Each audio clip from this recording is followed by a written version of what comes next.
So good morning all, सगळ्यांचं मनपूर्वक स्वागत परत एकदा. आय थिंक आपण प्रिव्हियस लेक्चरमध्ये वेलॉसिटीचा पार्ट कव्हर केला होता. Am I correct? ऑसिलेशन. तर पार्टिकल जो ऑसिलेटरी मोशनमध्ये असतो त्या पार्टिकलची वेलॉसिटी किती असते? V equal to omega under A square minus x square. परंतु V equal to plus minus आहे. V equal to what? Plus minus आहे. तर रिझन का? तर आपण जेव्हा स्क्वेअर रूट घेतो स्क्वेअर रूट तेव्हा मिळणारं चिन्ह प्लस मायनस असणार. त्याचसोबत अजून एक लॉजिक आहे की वेलॉसिटी वेक्टर क्वांटिटी. वेलॉसिटी काय आहे? Vector quantity. त्या वेलॉसिटी मे बी प्लस असेल किंवा मे बी मायनस असेल. प्लस असेल किंवा मायनस असणार, कारण वेलॉसिटी काय? Vector quantity. त्याच्यामुळे आपण हा प्लस मायनसचा सिम्बॉल आलेला आहे. तर तुम्ही जर तुलना जर केली तर ॲक्सिलेशनमध्ये सुद्धा बघा ओमेगा स्क्वेअर एक्स फॉर्म्युला आहे, तिथं प्लस मायनस आहे. कारण आपण जेव्हा ॲक्सिलेशनबद्दल बोलतो ॲक्सिलेशन वेक्टर क्वांटिटी, त्यामुळे मी प्लस किंवा minus depending on sign convention. Generally आपण काय करतो? उजवीकडची साईन पॉझिटिव्ह घेतो, आपलं एक्स नाव ॲक्सिस नसतं का, आणि लेफ्ट हँड साईडचं चिन्ह काय घेतो? निगेटिव्ह घेतो. आता आपला पुढचा मुद्दा राहतो आहे आर्टिकलमधला, तो म्हणजे डिस्प्लेसमेंटचा. आपण ॲक्सिलेशन काढलं, वेलॉसिटी काढली, now will calculate displacement. Right, new line आहे. त्या पॉईंटमध्ये नेक्स्ट पॉईंट टाका, कंटिन्यू करा. Same article. Right down. We have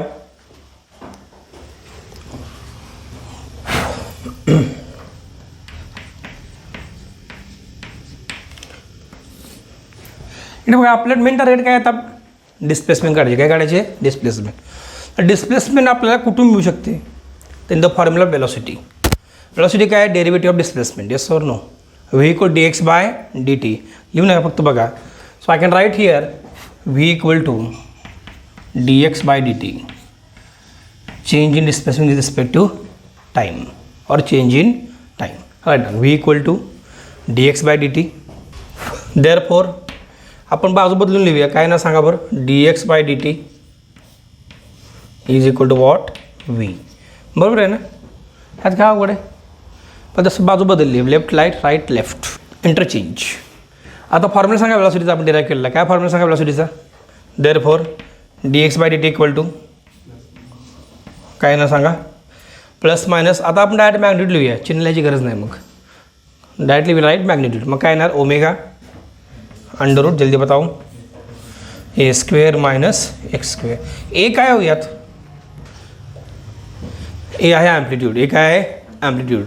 एखादा पार्टिकल मॅक्सिमम किती अंतर कव्हर करेल त्याला म्हणतो आपण ॲम्प्लिट्यूड. Okay, new line. आता काय करा, आपल्याला ही जे a square minus x square term जे आहे हे डी एक्स सोबत आणायचे. डी एक्स सोबत आणायचे, कारण का इथं एक्स आहे, इथं पण एक्स आहे. Let us combine together. आणि ह्याला म्हणायचं हो इकडं, कोणाला डी टीला म्हणायचं हो इकडं. लिहू नका, फक्त बघा. Therefore d x divided by under root a square minus x square. काय अडचण इथपर्यंत? Is equal to omega into d t. D टीला म्हणलं हो इकडं, ह्याला म्हणलं हो इकडं. काय अडचण इथपर्यंत? आता आपण काय करूया, दोन्ही बाजूला मग डी एक्सला बाजूला काढायचं आहे. कोणाला बाजूला काढायचं आहे? मोठ्या बोला की डी एक्स. आता आपल्याला माहिती आहे डेरिव्हेटिव्हच्या विरुद्ध प्रक्रिया कुठली? इंटिग्रेशन. कोणती प्रक्रिया? इंटिग्रेशन. मग आता आपण काय करणार? दोन्ही बाजूला काय करणार? इंटिग्रेशन. लिहा. Integrating both side. इंटिग्रेटिंग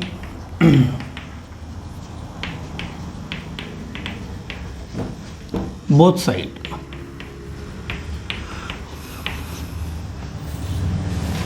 मग काय ना सगळ्या चिन्हला ॲज इट इज ला integration d x divided by under root a square minus x square is equal to integration omega d t. Very easy to understand.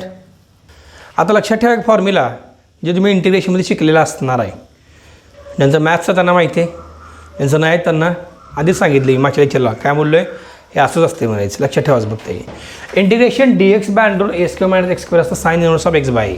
Sign inverse of x by a हा standard formula आहे for the integration. Right down. Therefore sine inverse of या माझ्यासोबत x by capital ए. हे जर integration कशाचा formula सांगा? हा formula आपल्या वरच्या टर्मचा, हे आपण सॉल्व केलं डिरेक्टली.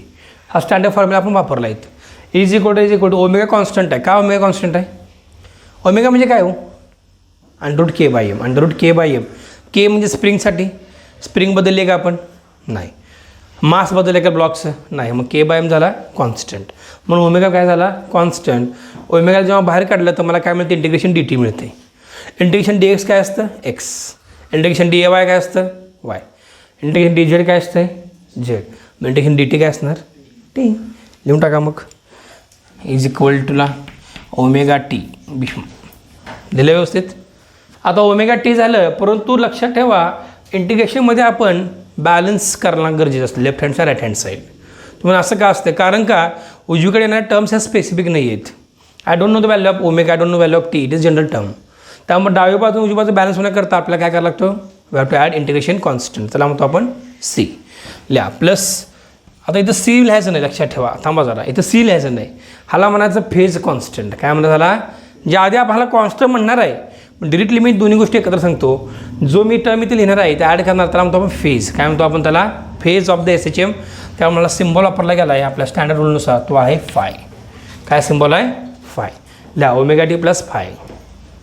ठरल्याप्रमाणे फाय हा फेज कॉन्स्टंट आहे, परंतु आधीच सुरुवातीला हा काय म्हणलं जातं ह्याला इंटिग्रेशन कॉन्स्टंट.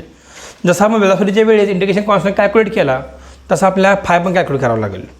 आठवते ना, इन वेलॉसिटी आपण काय घेतलं, एक्स्ट्रीम पोझिशनला V0 असतं, एक्स ए असते, म्हणून आपल्याला व्हीची व्हॅल्यू मिळालेली आहे. तसं आपल्याला फाय काढावं लागेल by taking some conditions. New line to calculate the value of x at any instant of time, comma put t equal to 0, put t equal time equal to 0, t equal to 0. कोणाची value काढायची मला, एक्सची value काढायची, परंतु actually मला value कोणाची फायची काढायची, बरोबर आहे का. हॅलो, समज में मी काय बोल रहा हूँ. आता मला सांगा टीची व्हॅल्यू 0 ठेवली तर काय मिळते सांगा आपल्याला. साइन इनवर्स ऑफ, ऐका थांबा, साइन इनवर्स ऑफ काय ना x by is equal to 0 plus phi ना, 0 प्लस काय येणार फाय. काय अडचण नक्की लिहा. Therefore sine inverse of x by capital A is equal to काय येणार ओनली फाय. काय येणार ओनली फाय. म्हणजे मला फायची व्हॅल्यू काय मिळाली सांगा यातून. I get the value of phi is equal sine inverse of x by A equal to phi. आता साईनला जर मी इकडे घेतलं साइन फाय होणार, काय होणार साइन फाय, आणि एक्स बाय इक्वल टू काय येणार साइन फाय येणार. समज मेरा मी काय बोल रहा हूँ. लिहा न्यू लाईन. देअरफॉर माझ्यासोबत लिहा. तुम्हाला मुद्दाम सांगतो काय गोष्टी आधी ऐका मग लिहा, काय गोष्टी सायमल्टेनियसली लिहा, कारण मेंटेन झालं असते फ्लो, आपला रिदम मेंटेन झालेलं असते. आता काय करूया आपण, साइन इनवर्सला हो म्हणायचं उजवीकडं, म्हणजे काय होणार फक्त हा साइन इनवर्स ठिकाणी फक्त साइन होणार, बाकी काय वेगळं होणार नाही. हा जो टर्म, ही जी टर्म आहे इनवर्समधली ती ॲज इट इज राहणार. मग काय होणार सांगायचं, x by a as it is equal to काय येणार साइन फाय, साइन फाय. आता एक्स काढायचं आपल्याला, म्हणजे टार्गेट काय आपल्या आर्टिकलचं, to calculate value of x, value of what x. मग एक्स काढण्यासाठी एक्सला म्हणायचं आता थांबला इकडं, एला म्हणायचं आता तुझं काम झालं, तू आपला हो तिकडं. मग काय ना सांगा, देअरफॉर एक्स इक्वल टू काय येणार ए साइन फाय. काय कोणाला अडचण आहे स्टेपमध्ये, x equal to A sine phi, कुछ अडचण मला मामला. आता हे झालं general term x equal to sine phi. पण मला सांगा टाईम दिला असेल तर, आता टाईम काय घेतला आपण आधी 0, आणि टाईम असेल तर 2 सेकंद 3 सेकंद, तेव्हा काय करणार. मग त्याकरता आपण इक्वेशन डिराईव्ह करणार, जनरल इक्वेशन, त्याच्यामध्ये आपण टाईमला ॲड करणार. टाईमला काय करणार आपण ॲड करणार. कसं ॲड करतो आहे बघा, don't write, just look at the board. For any time t, काय लिहिलं मी, फॉर एनी टाईम, कुठल्याही वेळी करता, टी कुठलीही वेळ घ्या तुम्ही, तुमची चॉईस कोणतीही वेळ टाका. आपण काय लिहिणार एक्स इक्वल टू काय म्हणलं बघा, x equal to capital A as it is sine of omega t plus phi येणार. ओमेगा ही टर्म मी ॲड करणार. साहजिक आहे, मला सांगा इनिशियल डिस्प्लेसमेंट 0, टाईम 0 आहे, बॉडी हलणार आहे का. अरे तुम्ही जागेवर थांबला, टाईम जरी 0 असला ती इनिशियल कंडिशन झाली ना, मग टाईमच नाही तुम्हाला दिला, तुम्ही काम करणार आहे का नाही. त्यामुळे एक्स काय झाला 0. पण टाईम दिल्यानंतर एक्स वाढणार का नाही, म्हणून मी ॲड केलं x equal to sine omega t plus phi. ह्या फायच्या ठिकाणी काय लिहिलं मी omega t plus phi, omega t term मी ॲड केली इथं. आणि हे झालं आपलं जनरल इक्वेशन कशाचं डिस्प्लेसमेंट, जे आपल्याला पाहिजे आहे ती लिहा व्यवस्थित. X equal to A sine omega t plus phi. इक्वेशनला बॉक्स करा. This is our final equation for displacement. हे पाठ करायचं इक्वेशन अक्षरशः. तुम्ही म्हणा सर एक्सला प्लस मायनस का आलं नाही, एक्सचा डिस्प्लेसमेंट आहे, डिस्प्लेसमेंट वेक्टर क्वांटिटी आहे. त्याचं कारण काय, एक्स ही टर्म प्लस मायनस कोण डिसाईड करणार माहिती, अँगल डिसाईड करणार. कोण डिसाईड करणार, अँगल.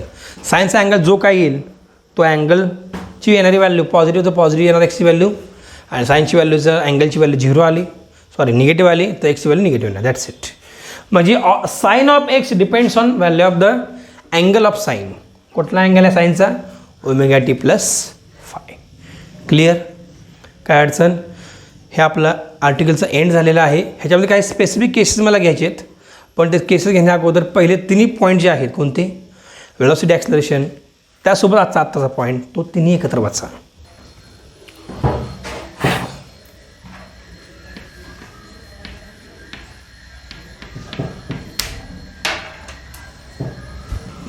न्यू पॉईंट टाका. ह्या आर्टिकलमध्ये नेक्स्ट पॉईंट टाका, न्यू पॉईंट नेक्स्ट पॉईंट टाका, नोट म्हणून टाका. नोट, ह्या नोटमध्ये टाका केस 1. केस 1 मध्ये लिहा, if the particle starts SHM, the particle starts SHM from mean position. Particle starts SHM from mean position.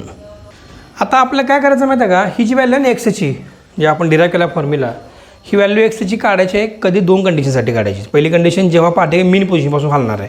मीनचा अर्थ काय, इनिशियल पोझिशन. आता इनिशियली सांगा, जर मीन पोझिशन पार्टिकल असेल तर एक्स काय असणार आहे, तेच लिहायचं आपल्याला. लिहा new line. In this case x equal to 0,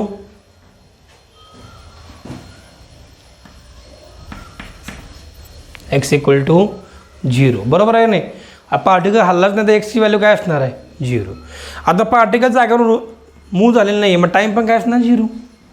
साहजिक आहे ना, गाडी थांबली आहे तर आपण टाईम मोजायची गरज आहे का, नाही ना, कारण ती गाडी मूव्ह झाली नाही तर मग काय टाईमची गरज नाही. मग टाईम पण काय लॉजिकली तर काय येणार, 0 येणार. मग ह्या टी इक्वल टू 0, टी पण काय ना 0. बरोबर आहे ना, सांगा बस, सिम्पल लॉजिक आहे नाही. ऑलिम्पिकमध्ये एखादा खेळाडू खेळायला लागला आणि त्या जागेवर हल्लाच नाही, मग त्याचा टाईम कशाला मोजायचा, निवांत थांबला आहे, मग टाईम कुठला मोजायचा, 0. लॉजिक करते ना मी काय म्हणतोय. त्यामुळे x equal to 0, t equal to 0 logic तुम्हाला सांगितलं सिम्पल एक्झाम्पल देऊन. ओके, हे एक्झाम्पल देण्याचं कारण एकच आहे, जेणेकरून तुम्हाला सोप्या भाषेत समजेल. कळालं. आता ही किंमत ठेवा आपल्या फॉर्म्युल्यामध्ये, लिहू नका, फक्त बघा. एक्स आहे 0 is equal to capital A as it is, no problem. साईनला sine as it is. Omega t 0 त्या ओमेगा टी 0 झालं, मग ह्याला साईन फाय मिळालं. काय मिळालं इथं, साईन फाय. काय ना ओमेगा टी 0 ठेवलो, तुम्हाला का ठेवलं 0, टी 0 असते मग ओमेगा इंटू 0 0 होणार ना, प्लसला प्लस काय येणार, फाय येणार. म्हणजे काय येणार, 0 इक्वल ए साईन फाय. आता एल इकडे घेतलं काय ना, 0 होणार, 0 बाय ए काय ना 0, म्हणजे साईन फाय काय झालं सांगा इथं, साईन फाय इक्वल टू आलं 0. साईन फाय काय झालं, 0. आता साईनचा अँगल 0 कधी असतो, साईनचा अँगल 0 कधी असतो, साईन 0 0. बरोबर नाही, साईन 0 0. अशा पद्धतीने आपल्या पुढे जायचं आहे. लिहून घ्या लवकर. We get the value of phi equal to 0, sine phi equal to 0. म्हणजे तुम्हाला फायची अशी व्हॅल्यू शोधायची आहे ज्या व्हॅल्यूला साईन फाय 0 यायला पाहिजे. मग आपल्याला माहीत आहे सिक्वेन्स काय, 0 पाय 2 पाय 3 पाय, म्हणजे इंटिग्रल मल्टिपल ऑफ फाय ही सगळी व्हॅल्यू साईनचे काय असतात, 0. साईन पाय पण 0 असतं, साईन 2 पाय पण 0 असते. बघा तुम्ही मॅथमॅटिक्समध्ये ट्रिग्नोमेट्री शिकला असाल तुम्ही. ओके, त्यामुळे आता जनरल टर्म काय लिहिणार बघा, लिहू नका, फक्त बघा. Sine phi equal to 0, therefore phi equal to काय येणार, 0, पाय, 2 पाय, सो ऑन. द्या लवकर. म्हणजे आपल्याला व्हॅल्यू काढणं गरजेचं आहे. आपल्याला काय काय काढायचं आहे, we have to calculate the value of the phi. Order फायची व्हॅल्यू आपण काढलेली आहे. आता ही जी व्हॅल्यू काढलेली आहे आपण फायची, ही ठेवा जनरल इक्वेशन. ही जनरल इक्वेशन आहे आपलं, ह्याला स्पेसिफिक म्हणू नका, हे आपलं जनरल इक्वेशन कुठेही चालते. आता ह्या ठिकाणी आपण व्हॅल्यू ठेवा फायची. मग काय ना सांगा, लिहू नका, फक्त बघा.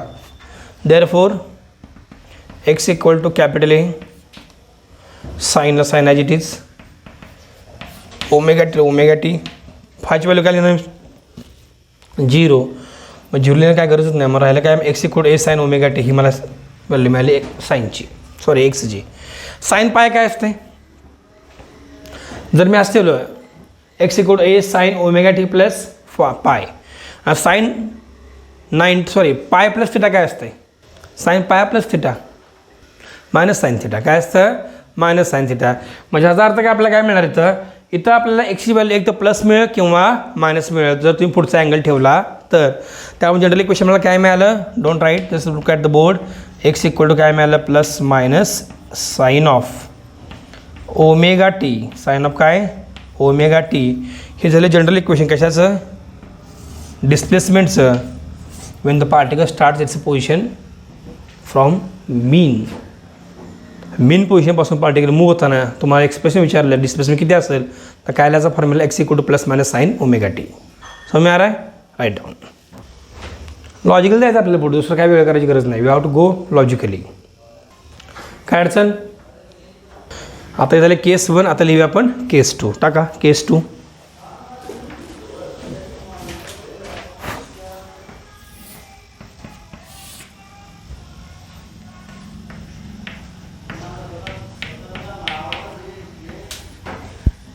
केस 2. आता केस 2 मध्ये कोणती पोझिशन घ्यायची ती लिहूया आपण. Write down. If particle starts SHM, if particle starts SHM from extreme position, आता नीट बघा एक्स्ट्रीम पोझिशनचा अर्थ काय एकदा समजून घ्यायचा प्रयत्न करा. हे आपले जनरल इक्वेशन आहे, हे जनरल आहे लक्षात ठेवा. हे आपला एक हॉरिझॉन्टल सरफेस आहे. ही डायग्राम तुम्ही लक्षात ठेवली ना तर बरेच आपले पुढचे मुद्दे क्लिअर होऊन जातील न्यूमेरिकल सॉल्व करताना वगैरे. इकडे बघा हे एक हॉरिझॉन्टल प्लेन आहे. समजा ह्याच्यावर आपण ऑब्जेक्ट ठेवला आहे. लेटेस्ट से आपण इथं ऑब्जेक्ट ठेवला इनिशियली, त्याला आपण म्हणूया ओ पॉईंट. ओ पॉईंट म्हणजे इनिशियल पोझिशन. उजवीकडचा ऑब्जेक्ट गेला तर ह्याला म्हणूया आपण प्लस ए. ही डिस्टन्स काय असणार? ॲम्प्लिट्यूड. मॅक्सिमम डिस्टन्स काय असणार? ॲम्प्लिट्यूड. म्हणजे काय एक्स इक्वल टू येणार प्लस ए. समज मी काय बोल रहा हूँ, हे अंतर काय आहे? ॲम्प्लिट्यूड. लक्षात ठेवा हे अंतर काय आहे? ॲम्प्लिट्यूड. उजवीकडे प्लस ए घ्यायचं आणि डावीकडे काय घ्यायचं? मायनस ए. हॅलो, लेफ्ट को क्या लेने का है आपको? माइनस ए लेने का ऐसा. म्हणजे I can write x equal to plus a आणि ह्या बाजूला काय ना x equal to minus a. Mean position येत आहे. ही काय आहे? MP म्हणजे काय? Mean position. काल ही डायग्राम लक्षात ठेवा फक्त, तुम्हाला एक्झॅक्टली लॉजिकली कळून जाईल की एक्झॅक्टली SHM कसा असते. आता इथे मी काय इमेजिन करणार की बाबा आपला ब्लॉक होता तो एकदा इकडे गेला मॅक्सिमम ए प्लस ए, मागेकडे आला मायनस ए आणि सुरुवात प्लस शेवटी थांबणार कुठं? मीन पोझिशन म्हणजेच पॉईंट ओ पोझिशन. म्हणजे असं म्हणू शकतो का हो मी एक्स्ट्रीम पोझिशनला एक्सची व्हॅल्यू काय असणार आहे? काय ना राईट प्लस मायनस ए. उजवीकडे प्लस ए आणि डावीकडे मायनस ए, दोन्ही एकत्र गेलं काय मिळणार मला? प्लस मायनस ए. हॅलो, एक्स व्हॅल्यू काय येणार? प्लस मायनस ए. आणि मला सांगा पार्टिकल आपला ए पाशी आहे हे विसरू नका.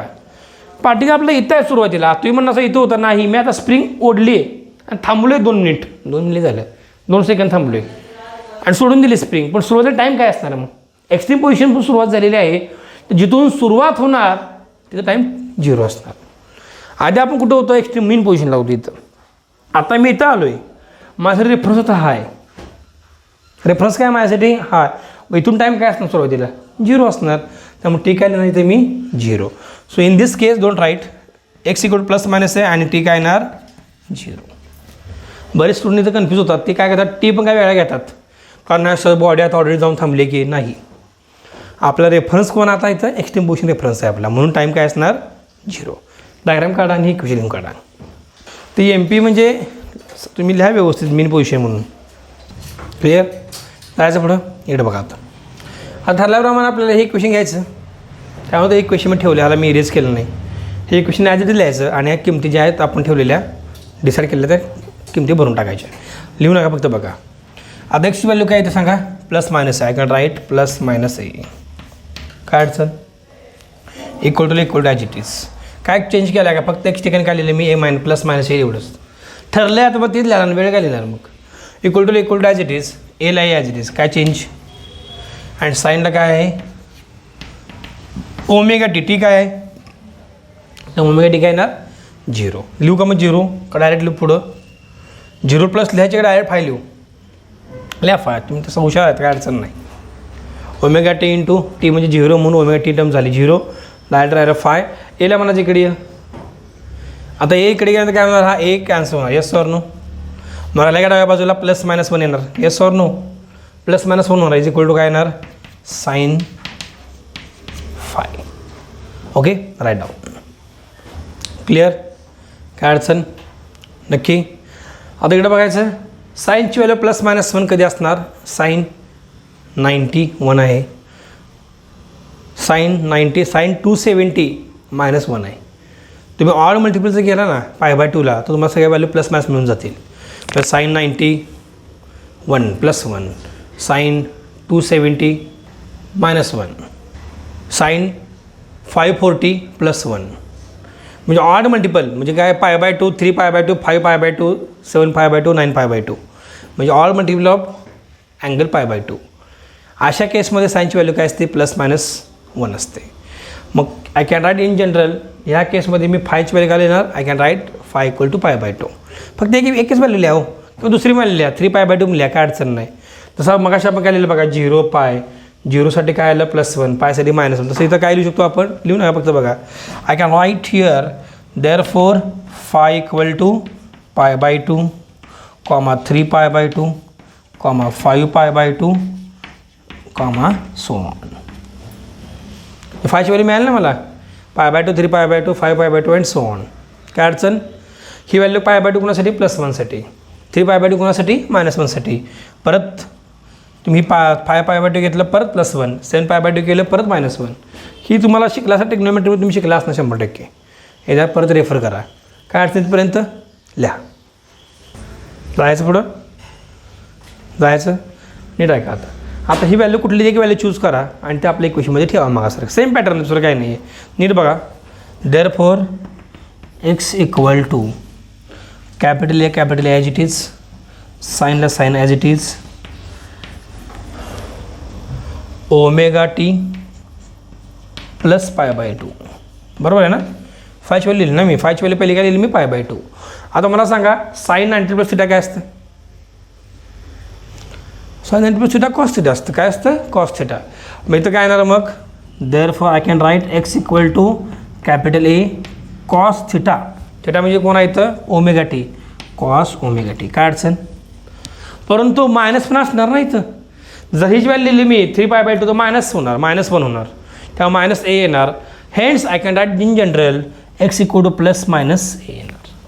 x इक्वल टू काय येणार, +-a cos ω t is a general equation when the particle start journey from extreme position.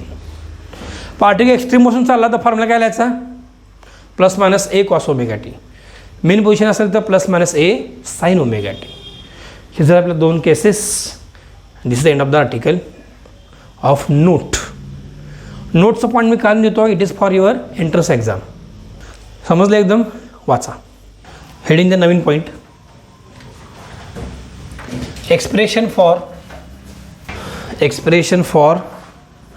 displacement, velocity,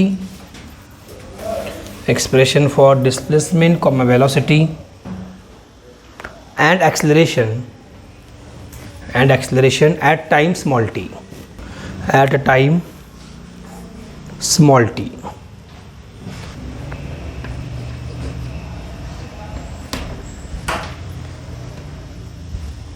काय मुद्दा आहे बघा, तुम्ही असं ऑलरेडी आपण काढलं की सर एक्स काढला आहे, व्ही काढला, ॲक्सलेरेशन काढलं आहे, बरोबर आहे नाही.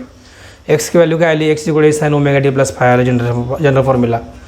परत वेलोसिटी काय आली, V equal to +-ω √a² - x² आलं. ॲक्सलेरेशन आलं सर ω² x. अरे पण त्या तिन्ही टर्ममध्ये इक्वेशनमध्ये सांगा वेलोसिटी आणि ॲक्सलेरेशनमध्ये कुठं टी टर्म आहे का बघा बरं, बघा चेक करा. टाईम टर्म आहे का कुठंच टर्म नाही टाईमची. मग त्यामुळे टाईमची टर्म काढण्याकरता किंवा टाईमचा विचार करण्याकरता डिस्प्लेसमेंटच्या वेळी किंवा वेलोसिटीच्या वेळी किंवा ॲक्सलेरेशनच्या वेळी हे आर्टिकल आपल्याला महत्त्वाचं ठरणार आहे. आपल्याला विचारलं कोणी बाबा की calculate velocity at time t = 5 second. आपल्या दिलेल्या इक्वेशनमध्ये बघा कुठं आहे का बघा बरं टाईम. व्हीचा फॉर्म्युला बघा ना आपला, +-ω √a² - x². तिथे टाईम आहे कुठं, मग टाईम नसताना मग ठेवणार कुठं, कबळून ठेवणार बाई. टाईम तुम्ही सांगितलं मग ठेवून टाका कुठं, जर टर्मच नाही ठेवणार कुठं. त्याकरता एक्सप्रेशन आपल्याला डेराईव्ह करायचं. डेराईव्ह म्हणजे सोपं आहे, काय विशेष नाही आहे, छोटा आर्टिकल आहे पण मॅटर करते भरपूर. कन्फ्युजन म्हणजे ह्या टॉपिकमध्ये मुख्य कन्फ्युजन कुठं आहे माहिती आहे का एक्झॅक्टली, की कुठला फॉर्म्युला कुठं वापरायचा हेच लवकर कळत नाही. It is my experience I am telling you. मग तो एक्सपिरियन्स म्हणून तुम्हाला सांगतो. तुम्हाला एक सिम्पल गोष्ट लक्षात ठेवायची आहे. जर त्यांनी दिलं डिस्प्लेसमेंट तर वापरायचा formula v equal to plus minus omega under omega square a square minus x square. दिलं टाईम तर ही फॉर्म्युला वापरायचा जो आता आपण डिराईव्ह करणार आहे. सोपा आहे एकदम. आता आपल्याला जनरल फॉर्म्युला माहितीच आहे. X equal to A sine omega t plus phi. T आहे का नाही यात. म्हणजे झालं पहिलं इक्वेशन आपलं. संपलं इक्वेशन. ही झाली पहिली टर्म आपली. Displacement for time t. काय formula x equal to A sine omega t plus phi. द्या पहिला पॉईंट टाका. Displacement at time t is given by displacement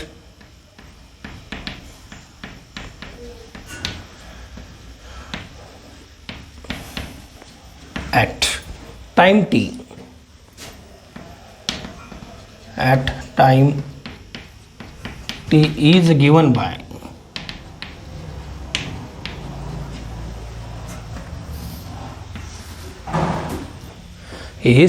बघा इकडे काय फॉर्म्युला लिहा. जर formula x equal to A sine omega t plus phi. काय फॉर्म्युला आपण x equal to A sine omega t plus phi. संपलं एवढंच आहे. प्लस मायनस तुम्हाला काय लिहिलं नाही. अरे बाबा मी तुम्हाला आधीच सांगितलं आहे. प्लस मायनस तुम्हाला लिहायचं असेल तर तुम्हाला व्हॅल्यू ऑफ साईन माहीत पाहिजे, अँगल माहीत पाहिजे. तू काय साईन 90 काय π/2 मला माहीत नाही का 3π/2. We don't know anything about it. तोपर्यंत आपण ही जनरल फॉर्म्युला लिहिणार. X equal to A sine omega t plus phi. जेव्हा मी व्हॅल्यू ठेवणार ओमेगा टी प्लस फायची ते ठरवल साईनचं सिम्बॉल पॉझिटिव्ह का निगेटिव्ह आहे. एक्सची व्हॅल्यू पॉझिटिव्ह निगेटिव्ह कोण ठरवणार. हा अँगल ठरवणार. कोण ठरवणार अँगल. कोणता angle omega t plus five. This angle will decide whether value of x is plus or minus. आता नीट ऐका. आता आपल्याला डिस्प्लेसमेंट मिळालं. आता काढायची वेलॉसिटी. काय काढायची वेलॉसिटी. दुसरा पॉईंट काय वेलॉसिटी. लिहू नका फक्त बघा. आपल्याला माहिती आहे velocity is a derivative of displacement. Velocity कोण डेरिव्हेटिव्ह आहे डिस्प्लेसमेंटचं आहे. त्यामुळे तर काय करणार मी आता डिस्प्लेसमेंट डेरिव्हेटिव्ह घेणार सरळ. So that we can calculate velocity. लिहू नका फक्त बघा. नाव व्ही इक्वल टू लिहू नका. व्ही इक्वल टू काय dx बाय dt. हा आपल्याला सगळ्यांना माहिती असणारा बेसिक फॉर्म्युला आहे कशाचा वेलॉसिटीचा. V equal to dx by dt. Derivative घ्यायचं काय ना derivative equal to as it is. A तर कॉन्स्टंट आहे त्यामुळे तो ॲज इट इज राहणार. Capital A as it is. Sine derivative काय कॉस. डेरिव्हेटिव्ह ऑफ साईन काय कॉस. मग काय येणार तर cos of omega t plus phi. Omega t plus phi. आता आपल्याला माहिती आहे हा कॉम्प्लेक्स फंक्शनचा पार्ट आहे. आपल्याला माहिती आहे कॉम्प्लेक्स फंक्शन असेल तर काय करतो आपण डेरिव्हेटिव्ह घेतो प्लस आतल्या टर्मचं डेरिव्हेटिव्ह घेतो. For example sine of f of x derivative काय cos f of x into f dash of x. म्हणजे हे जे काय अँगल आहे ओमेगा टी प्लस फाय हाला पण डेरिव्हेटिव्ह घ्यावं लागणार विथ रिस्पेक्ट टू टाईम. आता मला सांगा ओमेगा टी प्लस फायचं डेरिव्हेटिव्ह काय येणार d t. D by d t of omega t plus phi काय येणार ओनली ओमेगा. कारण का ओमेगा टी डेरिव्हेटिव्ह काय येणार omega five constant derivative of constant always 0. मग काय येणार इंटू काय येणार इथं ओमेगा. त्याचं मॅथ्स ना त्यांनी आधी लक्षात ठेवायचं. त्याचं डेरिव्हेटिव्ह काय येणार a derivative of sine omega t plus phi cos omega t plus phi into omega. लक्षात ठेवा फक्त हे कळते मी काय म्हणतोय. आता ओमेगाला एकत्र घ्या मग काय येणार सांगा is equal to therefore v equal to काय येणार ए ओमेगा. ए आणि ओमेगा गुणाकारावर चालते सिक्वेन्स कसं चेंज करा इंटू काय येणार cos of omega t plus five. हा झाला जनरल फॉर्म्युला कशाचा वेलॉसिटीचा ॲट टाईम टी. हा फॉर्म्युला कोणाचा displacement at time T. Hello clear काय अडचण लिहून काढा. हे लक्षात ठेवा स्टेप्स बेसिक स्टेप्स आहे एकदम जाएंगे आगे. आता आपल्याला काय काढायचं आहे ॲक्सिलरेशन. ॲक्सिलरेशन डेरिव्हेटिव्ह कोणाचं आहे वेलॉसिटीचं. मग you have to differentiate once again to the velocity. ल्या new line here small a equal to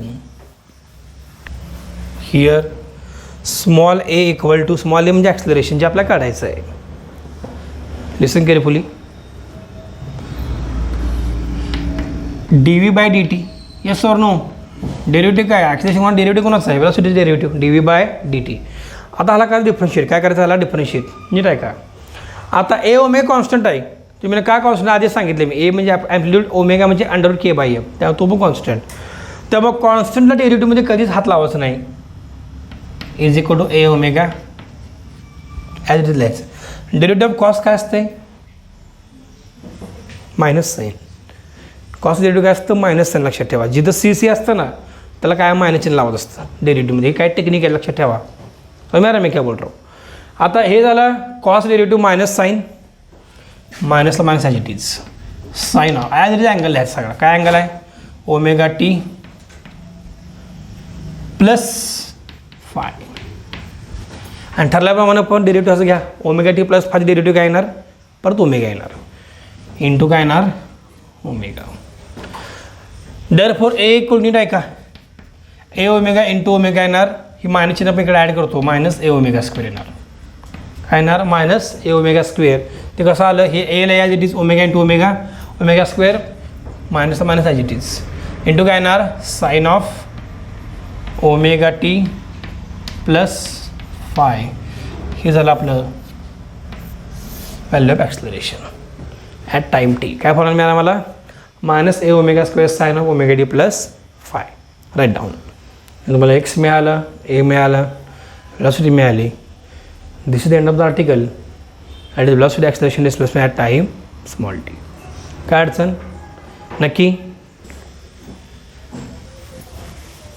right. Next article. Extreme values of displacement. Extreme values of displacement comma velocity and acceleration. Extreme values of displacement, velocity and acceleration. आता हे जे article आहे ना, हे article आपण as per book तर जाणार, त्यात काय वाद नाही, परंतु काही मी तुम्हाला लॉजिक सांग लक्षात ठेवायला. हे तुम्हाला वारंवार प्रत्येक पॉईंट काय कव्हर करतो आहे? त्याचं कारण काय तर ह्या टॉपिकमध्ये तुम्हाला आधीच सांगितलं आहे मॅक्सिमम फॉर्म्युलेत. आणि असे फॉर्म्युले ते वाटतेच सोपे सुरुवातीला. जसे वेळ जाते तसं ह्या टॉपिकबद्दल असणारं कन्फ्युजन वाढत जातं. हा आतापर्यंतचा विद्यार्थ्यांचा अनुभव आहे. जो फीडबॅकचा घेतला टॉपिकबद्दल कोणी सिरियसली, जी जेईची सिरीज द्या का IIT जेईसाठी किंवा नीटसाठी, त्या स्टुडंट तुम्ही विचारलं तर ह्या टॉपिकबद्दल बऱ्याच जणांचा असा मुद्दा रेज होतो, हा टॉपिक आहे सोपा पण फॉर्म्युले भरपूर आहेत त्यामुळे कन्फ्युजन जास्त होतं. तर कन्फ्युजन मी अवॉइड करायचं एकच ऑप्शन आहे, वारंवार रिवाईज करा. दुसरं ऑप्शन नाही. त्याला कुठलं आपल्याजवळ वेगळं माझ्याकडे तर कुठली टेक्निक नाही आहे जेणेकरून आपण ह्याच्यावर कुठल्या वेगळ्या पद्धतीनं लक्षात ठेवू शकतो. There is only one option, you have to read it again. आता लॉजिक वापरायचं. त्याने विचारलं की एक्स्ट्रीम पोझिशन, एक्स्ट्रीम व्हॅल्यूज काय दिले ना. एक्स्ट्रीमचा अर्थ काय? टोकाची भूमिका. आता आपल्या जनरल काय वाटतं? टोकाची भूमिका म्हणजे अगदी एक्स्ट्रीम. तसं नसते. दोन एक्स्ट्रीम असतात, एक मिनिमम एक्स्ट्रीम, एक मॅक्सिमम एक्स्ट्रीम. आपलं एक जनरल लॉजिक काय असतं माहिती आहे? एक्स्ट्रीम म्हणजे काय? एकदम आता मी माझं म्हणलं या बिल्डिंगची हाईट एक्स्ट्रीम किती असेल, मी म्हणणार CS मिनिमम एक्स्ट्रीम 0. काय खड्यात खाणार आहे काय? कुठं जाणार आहे? बिल्डिंग खाली जाणार आहे काय? त्यामुळे निगेटिव्ह विषय येणार नाही. मॅक्सिमम हाईट जी काय असेल ती तुमची चॉईस आहे. It may be infinity also. मग आता आपण लिहिताना काय लिहिणार? मी एक्सची व्हॅल्यू एक्स मिनिमम किती, एक्स मॅक्सिमम किती. एक्स मिनिमम किती, एक्स मॅक्सिमम किती. व्ही मिनिमम किती, व्ही मॅक्सिमम किती. आणि ए मिनिमम किती, ए मॅक्सिमम किती. जर तुम्ही ह्या लॉजिकने केलं तर 100% तुम्हाला लक्षात ठेवायला सोपं जाईल. सो मेरा मी काय बोल रहा हूँ, लक्षात ठेवा ह्या टॉपिकला वेटेज जबरदस्त आहे बरं का, बोर्डाला असो किंवा CETला असू द्या. आता मॅक्सिमम स्टुडंट तुम्ही जे काय करिअर सांगितले त्यामध्ये तुम्हाला CET बऱ्याच तुम्हाला क्षेत्रामध्ये जाताना द्यावी लागणार आहे. आणि ह्यामध्ये हा टॉपिक किंवा हा सब्जेक्ट 100% असणार, लक्षात ठेवा. That's why you have to take this subject very seriously if you want to really go ahead in different examinations. आता आपण घेऊया पहिल्यांदा एक्स मॅक्सिमम, एक्स मिनिमम. लिहा पहिला point. The extreme value of displacement, the extreme value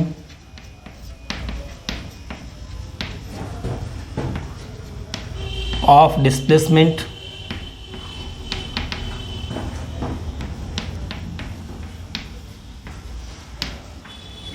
is given by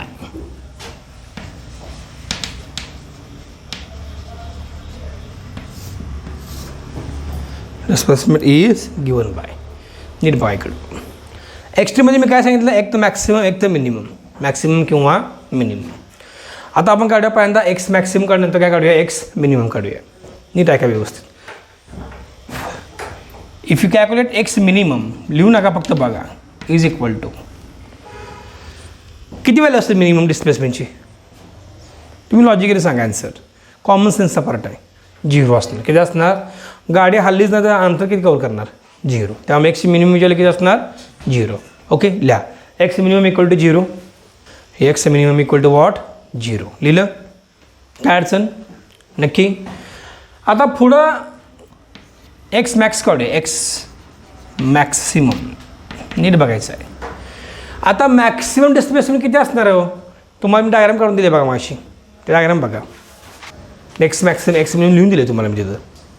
extreme कंडिशनला काय असतं, एक्सची value एक तर प्लस आहे, दुसरी काय असणार एक तर मायनस. मग एक्स मॅक्स काय ना प्लस मायनस आहे, लिहून टाका. X maximum equal to plus minus आहे, काय अडचण. आता एक्स मॅक्स मिळालं प्लस मायनस, एक्स मिनिमम मिळालं 0. आता मी ह्याला कंपॅरिझनला मी व्ही मॅक्स व्ही मिनिमम लिहितो, तुम्ही लिहू नका फक्त बघा. इथं मी लिहितो तर व्ही मिनिमम, इथं लिहितो मी v maximum, v minimum v max. नीट ऐका. आता व्ही मिनिमम किती असू शकतं, वेलॉसिटी मिनिमम किती असणार, तुम्ही सगळ्या अवघड आहे. किती असणार मिनिमम वेलॉसिटी, 0 असणार. नाही तर सांगितले एक्स्ट्रीमचा अर्थ काय, कमीत एक्स्ट्रीम मिनिमम व्हॅल्यू. एखादा माणूस म्हणला की मला सॅलरी किती मिळणार, एक्स्ट्रीम व्हॅल्यू सांगा, यस मिनिमम 0. मायनस म्हणतात काय घरातनं पैसे देणार, मग मायनस म्हणचा अर्थ काय मी रुपयात देणार माघारी. मिनिमम सॅलरी किती असणार, 0. Maximum it is up to you, it is up to you and company policy. मग त्याबद्दल मला सांगा मिनिममची व्हॅल्यू काय येणार ते, 0. ही लॉजिक फॉर्म्युला लिहून दिलं पुस्तकामध्ये, मिनिमम तर काय गरज आहे त्याची. फॉर्म्युलावरून शेवटी कन्क्लुजन काय सांगितले ते तुम्हाला सांगायला डायरेक्टली. लॉजिक वापरा, व्ही मिनिमम काय येणार, 0. आता व्ही मॅक्स काढायचं आहे, त्यासाठी फॉर्म्युला वापरायचा आपल्याला. जनरल फॉर्म्युला काय वेलॉसिटीचा, काय ना ओमेगा अंडर ए स्क्वेअर मायनस एक्स स्क्वेअर, बरोबर आहे का. हा जनरल फॉर्म्युला प्लस मायनसमध्ये. आता या फॉर्म्युल्यामध्ये एक्सची व्हॅल्यू काय, त्या व्हीची व्हॅल्यू आपल्याला काढायची आहे. आता व्ही मॅक्स नीट ऐकून घ्या, मला काय म्हणा समजून घ्या.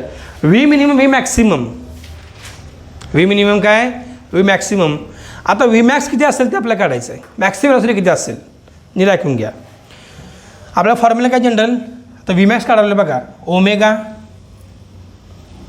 Under root a square minus x square. Yes और नो, येस और नो, तुम्ही सांगा ना मला येस और नो. आता आपण ऑलरेडी जनरल फॉर्म्युलामध्ये काय आपल्या प्लस मायनस पण आहे, डोंट फॉरगेट प्लस मायनस पण आहे का नाही, 100% प्लस मायनस आहे.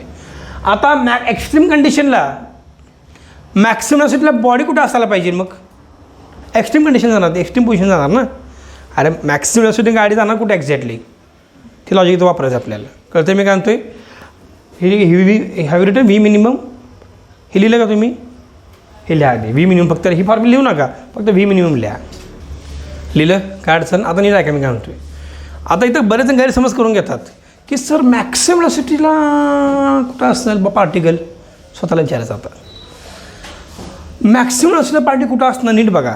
लॉजिक बरेच इथं 100% मिस्टेक करतात. आता हे आपलं ठरल्याप्रमाणे हे तुम्हाला मी फक्त डेमो दिला आहे, हे धोका आहे आपला. थांब बाळा, इथं आला ते. आता ही 0 असणार आहे, इनिशियल कंडिशन एक्सची व्हॅल्यू 0 आहे. आता मी सुरुवात केली ऑसिलेशनला, झोका चालू झाला आपला. तुम्ही मला सांगा या मोशनमध्ये मॅक्सिमम असं तुम्हाला इथे मिळते का इथे मिळते, म्हणजे झोका फास्ट कुठं जातो आहे, इथं आल्यानंतर का इथं गेल्यानंतर. इथं गेल्यानंतर वेलॉसिटी 0 होती, बोललो मी याविषयी. इथं आलो आपण समजा इथं आहे तर इथं 0 नाही वेलॉसिटी, परत इकडं. म्हणजे आपण जर लॉजिक वापरलं तर असं मला आढळतं आहे की झोका आपला जो आहे हा जेव्हा इथं येतो आहे तेव्हा वर जातो लगेच, म्हणजे मेन पोझिशनला वेलॉसिटी जास्त आहे. हॅलो कळतं मी काय म्हणतो. बरेच जण चूक इथं करते, मिस्टेक इथे करते. तुम्ही स्प्रिंग आता आणा जरा आणि सोडा, ती फास्ट मूव होते पण मेन पोझिशन वेलॉसिटी जास्त असते. आणि एक्स्ट्रीमला 0 असणार ना, झोका थांबला पाहिजे, एक्स्ट्रीमला गोल फिरणार आहे असा. Yes sir no. त्यामुळे लक्षात ठेवा मॅक्सिमम वेलॉसिटी कधी असणार आहे, मेन पोझिशनला. मेन पोझिशनला एक्स किती असतो, एक्स किती असते मेन पोझिशन, डिस्प्लेसमेंट 0 असणं. गाडी हल्ली तिथूनच, झोका कुठं तिथून हल्ला ना सुरुवातीला, का डायरेक्ट बरोबर बसला आहे मी, इथून बसला आहे ना सुरुवात केली माणसानं. त्यामुळे एक्स काय येणार व्ही मॅक्सिमम इथं काढताना एक्सची व्हॅल्यू काय येणार, मी आय मोठ 0. नीट समजून घ्या लॉजिक बरं काही. हे पाठ करून नाही तर कन्फ्युजन होणार 100%. लॉजिक वापरा. एक्स 0 कधी असणार मेन पोझिशनला. मग व्हॅल्यू ठेवा इथं काय ना, मग v max equal to plus minus omega into under root I think only A square will come. X 0 होणार नाही तर मग रूट घ्या इथं काय येणार मग v max equal to plus minus A omega. बघा किती जबरदस्त फॉर्म्युला मिळाला. मॅक्सिमम वेलोसिटी किती प्लस मायनस ए ओमेगा. मिनिमम आरडब्ल्यू ठरल्याप्रमाणे किती 0. काय अडचण लिहून करा.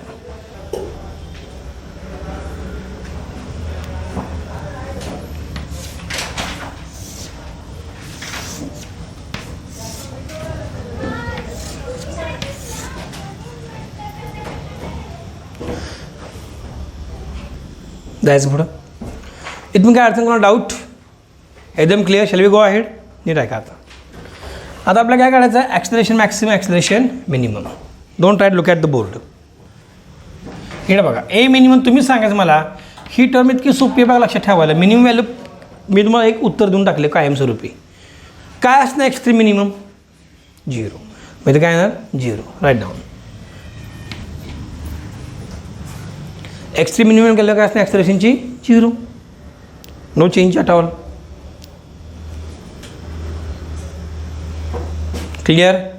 काय अडचण. आता मॅक्सिमम व्हॅल्यू काय येणार ॲक्सलरेशन तुम्ही समजून घ्यायचा प्रयत्न करा. नीट बघा. मला सांगा जनरल फॉर्म्युला काय ॲक्सलरेशनचा. I want value of acceleration in terms of x. ज्या ऑर्डर आपण डिराईव्ह केला आहे. अगदी बरोबर. Plus minus omega square x. सांगत चला असं खूप काय अडचण येणार नाही. That will you really help me to go ahead. Plus minus omega square x. आता एक्सची व्हॅल्यू तुम्ही सांगा एक्स्ट्रीमला काय असणार plus a minus A. Omega बदलणार आहे का आधी सांगितलं ओमेगा बदलणार का नाही बदलणार. मग तुम्ही मला सांगा ए मॅक्स काय ना राईट प्लस मायनस ए ओमेगा स्क्वेअर. एक्स ठिकाणी मी ए लिहिलो फक्त बाकी काय एक्स ठिकाणी प्लस मायनस ए लिहिलं omega square as it is. म्हणजे काय ना a max equal to plus minus A omega square. हे झालं आपली व्हॅल्यू कशाची ॲक्सलरेशनची व्हॅल्यू झाली इन आवर केस. कोणती केस एक्स्ट्रीम कंडिशनमध्ये. चला पुढे जाऊया. I hope it is clear. Heading द्या next point. Amplitude period and frequency of SHM.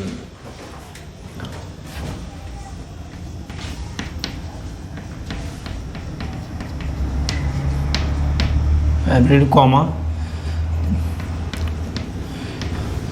period and frequency of SHM.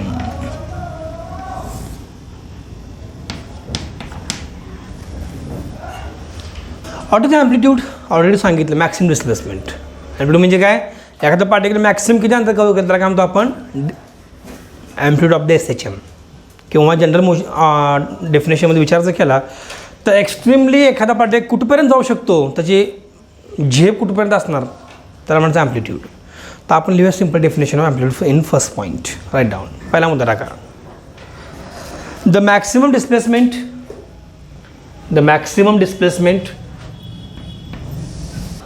of a particle performing SHM to complete one oscillation ला टाका ब्रॅकेटमध्ये from its mean position he is called as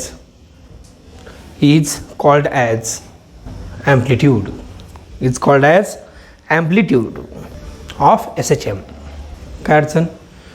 आता value काय नाही ॲम्प्लिट्यूडची एक तर plus आहे किंवा minus आहे. काय असतं युनिट ॲम्प्लिट्यूडचा अंतर आहे म्हणजे मीटर असणार. काय असणार unit as a metre. That's लक्षात ठेवा एवढंच. सिम्पल लॉजिक सांगितलं तुम्हाला. अंतर मॅक्सिमम किती कव्हर करणार. इथून सुरुवात झाली बॉडी इथं काय तर असेल ॲम्प्लिट्यूड. इथं आले इथं काय तर असणार आहे ॲम्प्लिट्यूड. तर मी डायग्राम तुम्हाला दाखवली बा plus minus A that is what amplitude. आता पुढचा मुद्दा बघूया काय असणार आहे आता पुढं टाईम पिरियड. आपण लिहूया डेफिनेशन टाईम पिरियड. लिहा next point. The time taken by the particle performing SHM to complete one oscillation he is called as period of SHM. काय अडचण कोणाला आता नीट ऐका. आपल्याला एक बेसिक फॉर्म्युला माहिती आहे in the topic dynamics, rotational dynamics. त्यात आपण बेसिक फॉर्म्युला शिकलो आहे, ऐकून घ्या. काय फॉर्म्युला आपल्या ओमेगा लिहू नका. ओमेगा इक्वल, ओमेगा म्हणजे angular frequency, is equal to काय formula, omega equal 2πn. 2πn omega म्हणजे काय असते 2 टाइम्स पाय, एन म्हणजे फ्रिक्वेन्सी, एन म्हणजे काय फ्रिक्वेन्सी. आता मी एनच्या ठिकाणी एफ लिहितो, मग आपल्याला समजा सोपं जाईल. काय ते बघा, omega equal to 2πf, omega equal to what 2πf. काय अडचण. आता मला काढायची व्हॅल्यू कोणाची, टाईम पिरियडची. टाईम पिरियड म्हणजे काय असतं, इनवर्स ऑफ फ्रिक्वेन्सी असतं. फ्रिक्वेन्सी टाईम पिरियड म्हणजे रिलेशन काय, they are inverse to each other. मग एफ काय येणार, मग 1/t. एफ काय असणार आहे 1/t, नीट समजून घ्या. But F equal to 1/t. तुम्हाला आता सांगितलं ना इनवर्समध्ये असतं काय, एफ इक्वल टू 1/t किंमत भरा, मग काय येणार ओमेगा इक्वल टू काय येणार 2 times pi divided by T. Yes or no. मग टी काढायचं आपल्या बाजूला, मग टी काय येणार सांगा यातून. Therefore T equal to what 2 times pi divided by omega. T equal 2π by omega. Omega आपल्याला व्हॅल्यू माहिती आहे, ओमेगा व्हॅल्यू बघा √k/m. Yes or no. मग काय येणार time period T equal, T म्हणजे टाईम पिरियड जे आपल्याला काढायचं आहे, टी इक्वल टू काय येणार मग 2π √k/m. Yes or no. तुम्हाला सांगितलं मी ओमेगाची व्हॅल्यू काय असते √k/m. आता एम वर जाणार, उलटं होणार, इनवर्स होणार, कारण डिव्हिजनमध्ये येतो. देअरफॉर टी इक्वल टू काय येणार 2 times pi into √m/k. See झाली व्हॅल्यू आपली टाईम पिरियडची. स्टँडर्ड फॉर्म्युला पुस्तकामध्ये वेगळ्या पद्धतीने डिराईव्ह केलेला आहे, but we are not following that. जो फॉर्म्युला आपल्याला ऑलरेडी माहिती आहे तो वापरला फॉर्म्युला, आपल्याला सेम फॉर्म्युला मिळाला आहे which is in the text book. काय फॉर्म्युला आहे, टी इक्वल 2π/m/k. ओके, लिहून काढा. आता काय काढायचं आपल्याला, फ्रिक्वेन्सी या न्यूला. आता आपल्याला फॉर्म्युला लागेल, फॉर्म्युलाच्या अगदी आपल्याला डिफरेन्शियल लिहायला लागेल, what is frequency.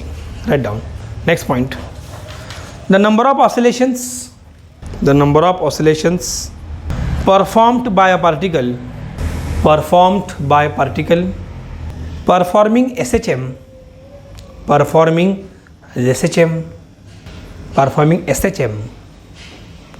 in unit time is called as frequency of SHM, is called as frequency of simple harmonic motion or SHM.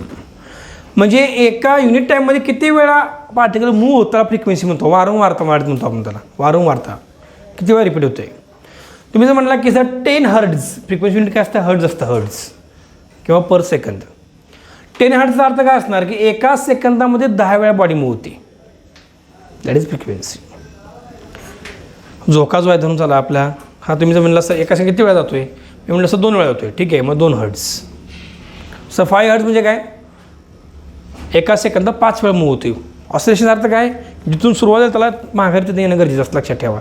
1 oscillation अर्थ काय लक्षात ठेवा, 1 ऑसिलेशन म्हणजे काय, एक ऑसिलेशन पूर्ण झाले म्हणजे काय, जिथून मूव्ह झाले बॉडी तिथं परत माघारी त्याला म्हणतो आपण 1 ऑसिलेशन. ते म्हणते कसं असतं, इकडे बघा, इथं होती आधी ही 1 oscillation, second oscillation, third oscillation, माघारी यायला पाहिजे तिथंच. तुमचं बॉडी इथं मूव्ह झाले म्हणून नो प्रॉब्लेम, 1 ऑसिलेशन. इथं नाही 1 2 असं नसतंय, जिथून मूव्ह झाली तिथं माघारी त्याला म्हणतो oscillation, that's it. Hello, spring आहे आधी इथं होती, तुम्ही खेचली त्याला खाली, 1 ऑसिलेशन, 2 ऑसिलेशन, 3 ऑसिलेशन, 4 ऑसिलेशन. कळतं मी काय लॉजिक समजून घ्यायचा प्रयत्न करा. एका सेकंद किती वेळा घडतं आहे त्याला फ्रिक्वेन्सी म्हणायचं, त्याला काय म्हणायचं फ्रिक्वेन्सी. हा जो युनिट काय असतं फ्रिक्वेन्सीचं, हर्ट्ज, HERTZ, सायंटिस्टचं नाव आहे. ओके, आता फॉर्म्युला लिहूया आपण. काय लिहूया फॉर्म्युलामध्ये काय सांगितलं मी तुम्हाला, इकडेच बघा.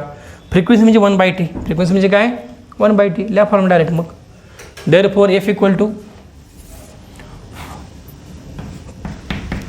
1/t. आता 1/t म्हणजे उलटं करा, 1/t के ही 2π खाली येणार, k वर येणार, मग काय येणार सांगा 1/2π इंटू √ काय येणार k डिवायडेड बाय m. झाला formula. You got the formula frequency. 1/2 आणि ह्यालाच काय म्हणतो आपण आज SI युनिट काय SI unit hertz. What is it's SI unit hertz. Symbol काय HZ. काय सिम्बॉल आहे HZ असं येणार बघा. सिम्बॉल इज लाईक दिस. हर्ट्जचा अर्थ काय किती वेळा. 5 हर्ट्ज म्हणजे एका सेकंदात 5 वेळा ऑसिलेशन. 10 हर्ट्ज म्हणजे काय एका सेकंदात 10 ऑसिलेशन. हे लॉजिक समजून घ्यायचा प्रयत्न करा. End of the article.